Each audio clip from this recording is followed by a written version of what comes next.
앞서 전해드린 대로 트럼프 미국 대통령이 대규모 수행단을 이끌고 9년 만에 중국을 방문해 시진핑 주석과 정상회담을 가졌습니다. 세계의 단판으로 전 세계의 관심을 모았는데 어제 회담의 결과와 의미, 차도현 아산정책연구원 부원장과 짚어봅니다. 안녕하세요. 네, 안녕하십니까.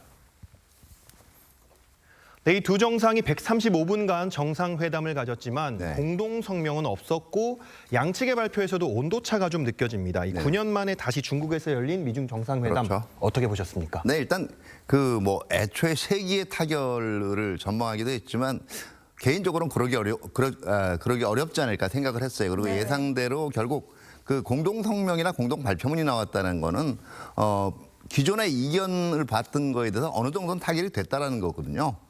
근데 이 관세 문제뿐만 아니라 국제 질서에 관한 시각의 문제들, 그다음에 첨단 과학 기술에 대한 보호 문제들 이런 거에 대해서 너무 견해의 차가 컸기 때문에 사실은 가장 큰 의미는 작년 10월 말에 이 경주 에이펙 계기로 이제 부산에서 트럼프 대통령하고 시진핑 주석이 만났을 때 양측이 경쟁은 지속하되 너무 극단적인 방향으로 가지는 말자 이런 1년간의 휴전 합의를 했잖아요. 네. 금년으로 넘어왔단 말이에요. 그러면 이제 올해는 어떻게 할 건가가 이제 모두가 궁금해지는 거예요. 거기에 대해서 기존에 너무 극단적인 방향으로 경쟁을 하지는 말자라는 그 방향성은 그대로 유지를 하지만 강론부 부분은 여전히 이견들이 많았거든요. 더더구나 거기 지금 미 이란 전쟁까지 중간에 있으면서 날짜가 또 변경되기도 했단 말이에요. 그렇기 때문에 양자 모두 방향성을 기존에 있는 현재와 같은 좀 온건한 경쟁의 방향성을 유지하자는 데 대해서는 합의를 한 것 같고요.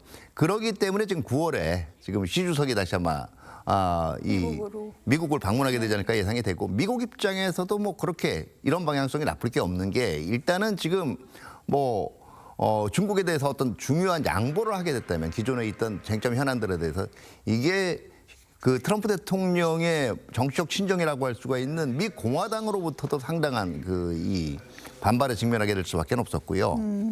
그렇기 때문에 결과적으로 또 미 국내적으로는 트럼프 대통령을 항상 큰 소리치고 막판에 꽁무니를 친다.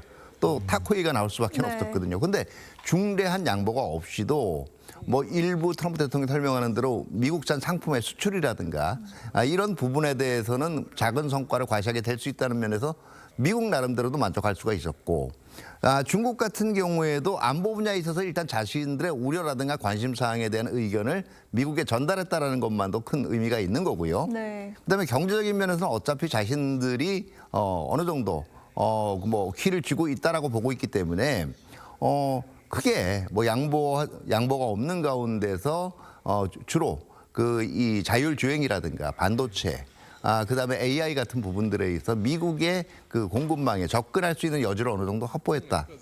그런 정도에서 의미를 부여할 수가 있겠죠. 네. 근데 양국의 입장이 너무 달라서 이제 격차를 좁히긴 쉽지 않았을 것이다 이렇게 말씀해 주셨는데 좁히기가 쉽지가 않을 거예요. 네, 그런데 어제 이제 시진핑 주석 얘기한 거 보면은 미중 양국 관계를 투키디데스의 함정 이렇게 네네. 표현을 했고요.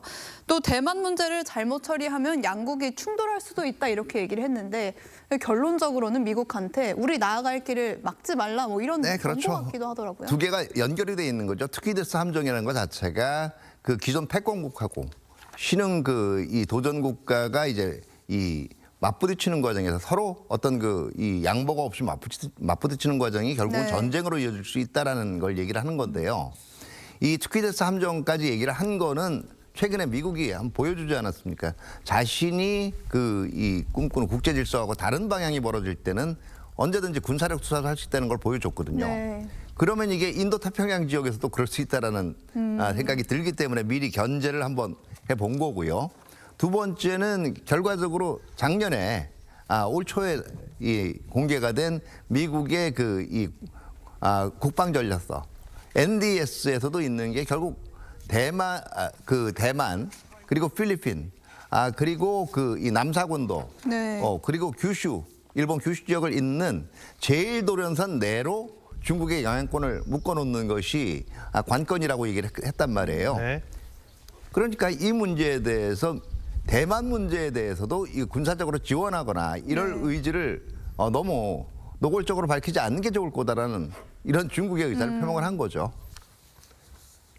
네, 2017년에도 이 미중 정상회담이 성과 없이 끝난 뒤에 이 미중 무역 전쟁이 좀 본격화됐지 않았습니까? 그렇죠. 뭐 네네. 1년간 휴전 얘기를 하긴 했었지만 이 양국 분위기가 이번에는 좀 겉으로는 좀 좋아 보이긴 했었어요. 네네. 그런데 이번 정상회담 이후에 미중 관계 어떻게 좀 흘러갈 거로 예상을 하십니까? 네, 제가 볼 때는 이 방향성은 그대로 아마 올 말까지 유지가 될 거예요. 왜냐하면 트럼프 대통령 같은 경우에는 지금 뭐 중간 선거 앞두고 미국 내 지지율이 상당히 지금 어떻게 보면 부정적으로 나타나고 있는 가장 큰 이유 중에 하나가 사실은 물가 문제예요. 네. 뭐 미이란 전쟁도 있지만 이게 이 유가 불안을 자극을 했고 그 다음에 이제 국내에 생필품 가격이 지금 오르고 있는 거거든요.